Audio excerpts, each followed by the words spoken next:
Thank you guys so much for clicking on this video. Today we are going to be hanging out with Alan Walls, the owner of Broken Back Mining Supply, and also Angus MacKirk. They are located on number 36276 Pleasant Valley Road in Vernon, British Columbia.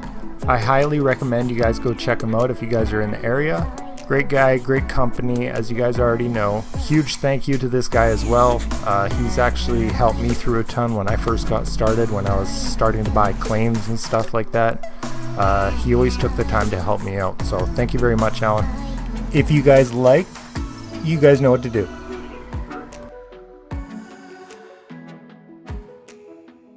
Angus MacKirk, Broken Back Mining. We manufacture your mining sluices. As you can see behind us, up on the wall, there's a few of our units. The Expedition, like this one, and the Foreman, and the Recon you will find in Cabela's Canada. Cabela's US carry the Foreman, the Boss, and again the Expedition. The Expedition seems to be one of the favorites that come through their store. So what happens on these are real simple. Set your sluice at a 7-degree pitch in the water. And what happens from that is gives the right flow, the right pitch, so that when you drop your material onto the top with about 1.5 inches, no more than 2 inches of water running down it, it will wash. The gold gets stalled down the rifts, and that because, for example, gold is 19 times heavier than the dirt around it. So it will drop. Okay? Because gold, your precious metals and all that are basically lazy. One, they take the path of least resistance. Two, the second they can fall, they'll fall. Okay? So, you fill it up. As you start seeing your black sands and golds come and start getting up and going past the fourth grip, remove your rock off the rock bar, lift it up, put it at the bucket, a couple of splashes back down and keep working. People ask, well, how many pails can I put through? That depends on the dirt you're working. Every bit of ground is different. Some are so heavily laden with black sand, it doesn't take long to fill up, but quick and easy to clean. Very portable, easy to work with. Now, with our new BC rules where you're not supposed to be working in the creeks, that we have the solution for as well. We don't have one built on the floor right now, but it's up on the stand. It is one of our bosses. It has the back of the unit still on. It has a water bar, a collar with 1/2-inch grizzly on top. You can shovel all day long at that setup that you can either do a gas or electric pump, and everything on that little unit runs out and away from the creek. Again, just as quick and easy. Nice part about it as well, on its own stand, no more works. That unit as well, you can run it home during the winter. From the tub, everything else, bring it home concentrates, recirculate your water, and go from there. We run 4,000 gallon an hour pumps on those ones. But we have several of them now out in the market, and this one here is the Expedition. So you get the Boss, which is basically the same as this Foreman, but on steroids. Really big. So this is one size down from the Boss. The Boss is a lot larger, but the back is on it here and it washes down. It's shaped like an hourglass, so the water speeds up into it and then stalls out. So it helps stall the water. The abyss traps help catch the gold through the base. And clean up on all of our sluices is the same. This is a narrower, more deep, aggressive. Okay, that's the old Explorer 2 style. That was the original style that we picked up when we brought it back. We found out that they had bars on them as well, the abyss from the original design. So we put that back into them. So this one here is the Explorer 2. The next one up from it is every second rift now has an abyss bar. So some are wider, some are narrower, some are shorter for backpacking in. So you want a test unit that to be able to test in the back country. Yeah. That's what you use.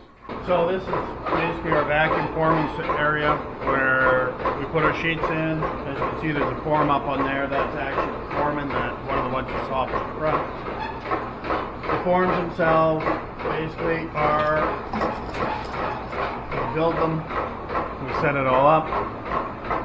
ABS is heated to a certain temperature. It comes down and is vacuum sealed directly to it. It's cool, freed, and the process carries on. Everything's done by hand. Yep. So there's nothing that is mass production. Everything, every unit is done by hand, checked, make sure. So we keep the quality there, and if I don't like how something turns out, it doesn't go out. It's retailing out at $7,500. So, but it's real simple. Hydraulics up, 2-inch pump, sprays, wash. You can use the tractor here. That's what they originally were going to do. Use the tractor to load it and wash your dirt through. And again, everybody gives speculations on how many yards an hour it can do. Well, the truth be told, on any machine out there, the number of yards a unit can do depends on the dirt that you're moving. I have seen units where they're going like 50 yards an hour. I can put them on mine, and they're lucky to get 10. I had a trommel come up, apparently 35 yards an hour. We got 7 yards an hour. Okay, the ground is heavy. Now you move that same 35 yard an hour unit over onto another claim, it can be moving 50 yards.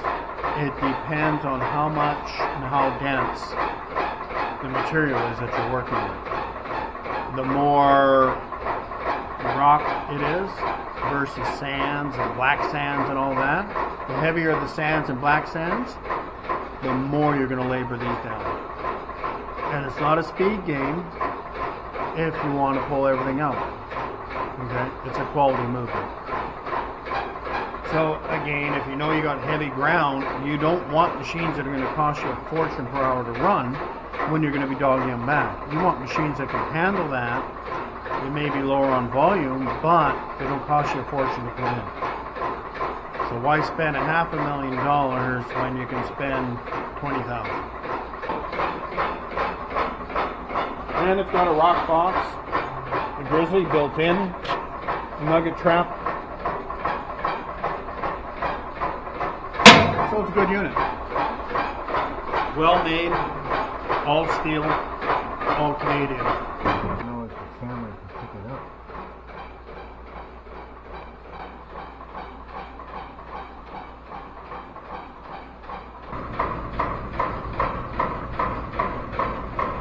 It's gold, platinum, and palladium in there. That's 6 grams right there. 6.2 to be exact.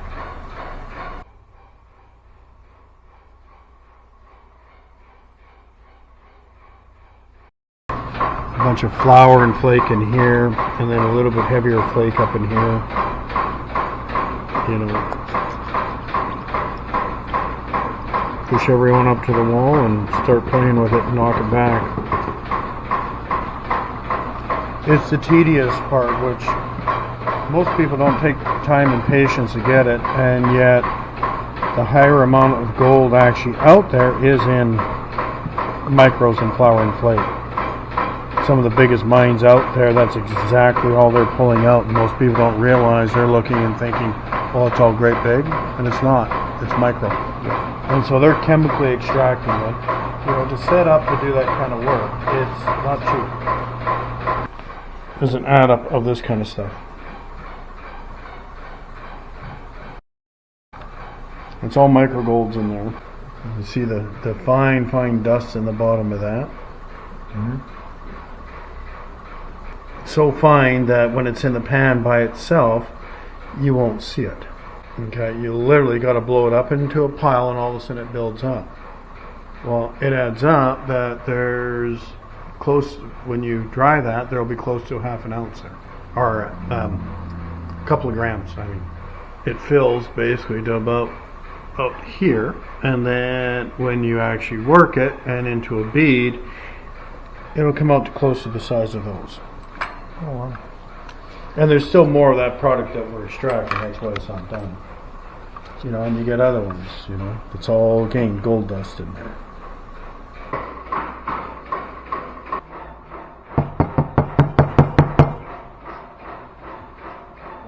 Nope, that's solid. That kind of confirms it's a mix, probably a platinum and gold. The gold's heat it right into the platinum. And the color's right for it.